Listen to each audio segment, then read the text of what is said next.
As we enter into the period of COP30 in Brazil, we should remain clear that ECOP, the East African Crude Oil Pipeline project, as well as so many other projects like it, are not isolated scandals or unfortunate investment or business practices, but by all means, they are a symptom of a global system that is in retreat, where powerful states and corporations alike are scrambling for resources and competing with each other over control over markets. They are repartitioning the world and rolling back even the limited and weak climate gains that have been made over the past 3 decades.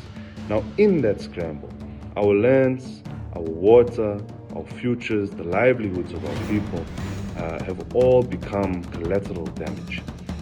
On the ground, of course, hundreds of ECOP impacted community members are organizing village by village, district by district, within schools, in classrooms, on the shop floor, and across communities. They are fighting displacement, they are fighting precarious and disrupted livelihoods, they are fighting the loss of farmland, and of course the desecration of religious and cultural sites as well. Our communities are building committees, they are holding teach-ins, they are documenting abuses, and are asserting a simple truth that their lives are not expendable, nor are the lives of all of us on this planet.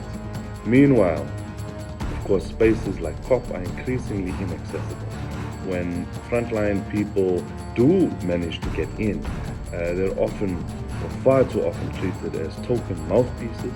They are heard briefly, but they are ignored structurally.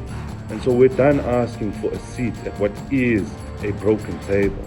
And instead, what we need to do and what we are aiming to do is to build a new table entirely and to build it from below. One that includes seats for all people from the very beginning. 30 years of COPs have produced talk and they have produced some steps forward. But by no means have we seen the transformation needed and desperately needed to stop the catastrophe that we already find ourselves in. And that is why the most important forums and spaces available to us aren't in conference halls and they aren't in boardroom negotiations, but they are under trees, they are in classrooms, they are on campuses, they are in workplaces and in town halls, where organization turns into power and turns ultimately into change. So yes, as the Stop ECOP campaign and coalition, we are watching COP30 closely, and we will push every lever that we can. But our strategy remains rooted in the basics, and that is to organize, to educate, and to unite. We block the money, stop the insurers, pressure the banks, hold governments to account, and defend communities on the front lines. Because when ordinary people organize, and when they organize at the base, then we have the potential to shift the balance of forces entirely and open new possibilities for a different world that can become very real.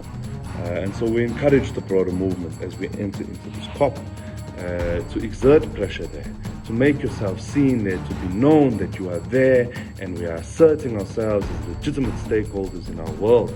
But let us not forget to always center the basics, to build a local community, to host a teaching, to amplify or not just amplify the voices of the front lines, but to organize the front lines such that they may be able to assert themselves in their own rights and on their own terms. And so we look forward to this COP, more than anything, being a moment of unity across movements, unity across organizations, but also a moment to recalibrate and re-emphasize the centrality of deep organizing, of building consciousness, and building the levels of organization required to imagine, to build, to fight for, and subsequently to govern the world that we deserve and the world that we wish to live in. Amandla.